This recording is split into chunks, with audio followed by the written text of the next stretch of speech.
Well, how about it, y'all? This is Daniel Nicholson with Nicholson Farms, and welcome back to another video. In today's video, we're going to be taking a trip about 3 hours to go look at another Kiko buck. We've been thinking about getting another Kiko buck for a while now, especially with the thing that's going on with Clyde, which he's doing a lot better. We're going to look at him later on in the video, but he's doing better. But at the same time, we've got all those daughters from Clyde that we're going to have to breed to something else, and we want to keep going in the direction of Kiko. So we got our new crate loaded up. We're about to hit the road here and get going and check out this new buck.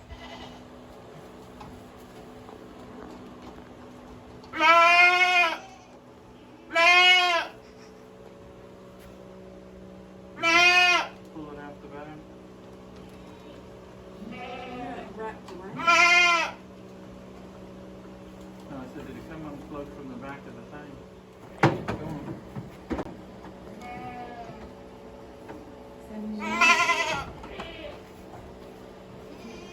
He said he wanted them dairy beans. Yeah. He wanted two boys, and he wanted two brothers from the same ones, and he wanted black and white. Get back to Newberry.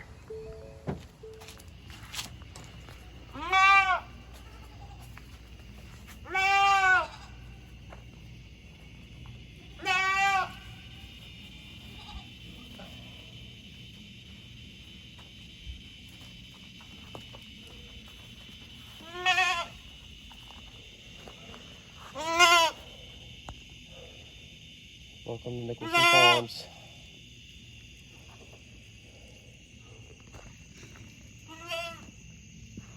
We got back pretty late yesterday afternoon and we had to get this guy unloaded and settled in for the night. But I'm about to flip the camera around. We're going to show you our new buck, Thunder. Thunder's his name, at least on his papers. Might change it eventually. We don't know 100% sure. But let's flip the camera around and let's see how he's doing. This is our new buck, Thunder. He is a 100% registered New Zealand. He is right at 8 months old. We've got a little bit of color now. I told Maddie a couple weeks ago, whenever we started talking about looking for another buck, since we're going with Kiko, we're going to be throwing different colors other than the boer and the savanna. We might as well get some real color in there, and I think he's going to do it for us. He's a really nice, thick little buck to be 8 months old. I think he looks really good. He's got some good genetics behind him on his papers. So I think he's going to work out well for us. Another thing I really like about him is talking to the owner. He has never been dewormed and he's 8 months old. So that's something I'm very, very happy to have. Some parasite resistance genetics. He does raise goats a little bit different than we do, as far as rotating and doing all the things we do on pasture. He's kind of got more of herds and different pens, but I think he's going to be just fine for us.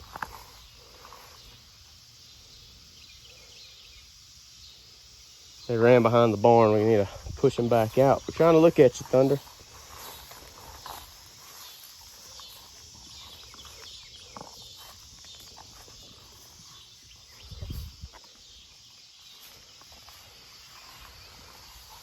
But I think he's going to do great things for us. He's got another 6 or so months before we'll be utilizing him as a buck.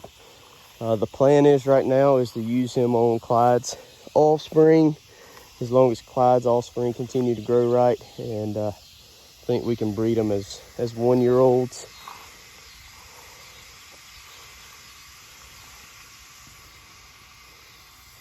So this is him. We're very happy with him. We can't wait to watch him grow out. I'm about to get Clyde called up in our chute over there, and we're going to check out his injury, see how he's healing. I know the swelling's gone down a lot. I don't know if you can tell. Let me see. You see how much higher one side of that testicle is than the other? See how much higher that one side of that testicle is than the other? The one that's shorter is the one he cut, so I do believe he cut off a portion of the testicle. We'll just kind of have to wait and see. Let's see if Mr. Clyde wants to participate. This is day 7. He should be about used to the routine.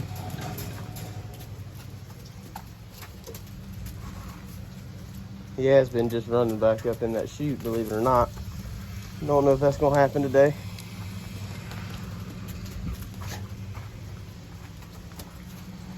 Get in that chute. I have to put the lasso on you.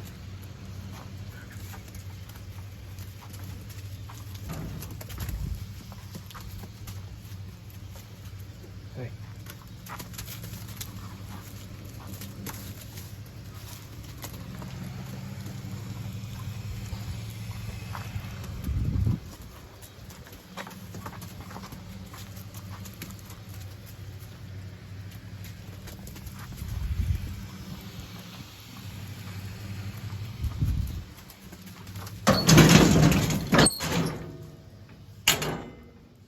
Let's see how it looks. The swelling has gone down tremendously. The hole is, let me get past this cable, it's starting to close up a good bit. The testicle itself is kind of pretty hard, but it might just be a little bit of swelling, a little bit. But I'm telling you, the swelling is going down a lot. It's looking good to me, at least. Put our chloroxidine solution on him, a little bit of peroxide. We're gonna let that dry. But while I was standing here, I was next to the scale. I thought about that. I didn't tell you a minute ago. This guy right here weighed right dead on 71 pounds yesterday. 8 months old. That's pretty good for me. I'm definitely happy with that. I think his weaning weight was right at 50 pounds. So I'm happy with that. I think his birth weight was 5 pounds. One of the little things I like about him is how far his horns are spaced apart.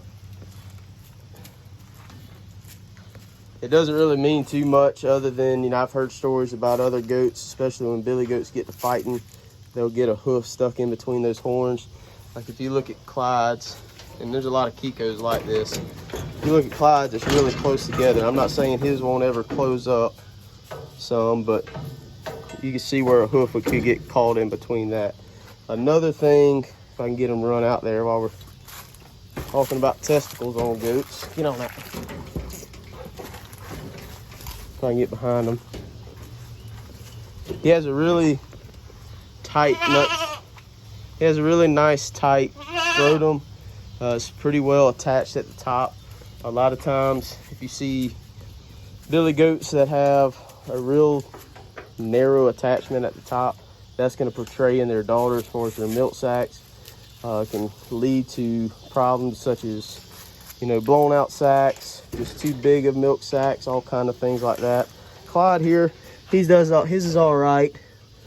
It's not near as thick as this little guy's, but I've definitely seen billies that's pretty narrow up in this region right here that can cause some problems on your nannies. All doctored up for the day. Like I said, this is day 7. We're gonna do this for another week probably, and hopefully he continues to heal. Really don't know what the status of that one testicle is gonna be. Probably gonna do something like put him in with the nannies by himself for a little while, and then put a cleanup buck behind him to see how fertile he still is. When I was talking to the vet, he really talked about, you know, one billy goat can service 20 nannies with one testicle really easily. So we'll just kind of have to wait and see on that situation. Sorry if you hear my dad in the background on the lawnmower, but Thunder is our new registered Kiko buck. Really happy to have them. Happy to use both of these registered Kikos to increase the genetics on our herd, help turn some of these boer savanna cross nannies into some more parasite resistant, better feet, better mamas, and all that good stuff that comes with a Kiko. But I really appreciate y'all hanging out with us. If you haven't already, please hit that subscribe button, hit the like button, hit the notification bell, and we'll see y'all on the next one.